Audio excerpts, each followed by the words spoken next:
ગુજરાતમાં આપનું હાર્દિક સ્વાગત છે। બનાસકાંઠા ભાજપ ઉમેદવાર રેખાબેનના રોડ શોમાં ભમરા ઉડતા ભાગદોડ મચી। ધાનેરામાં બનાસકાંઠા ભાજપ ઉમેદવાર રેખાબેન ધાનેરામાં રોડ શોનું આયોજન કર્યું હતું। આ રોડ શોમાં ભાજપ ઉમેદવાર રેખાબેન સહિત ભાજપના કાર્યકર્તાઓ ભમરા ઉડતા ઊભી પૂંછડીએ ભાગ્યા હતા।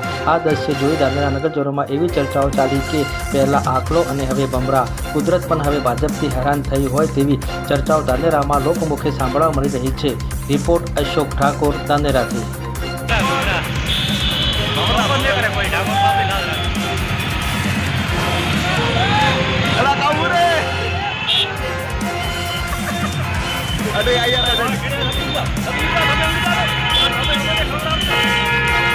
પેલી જાય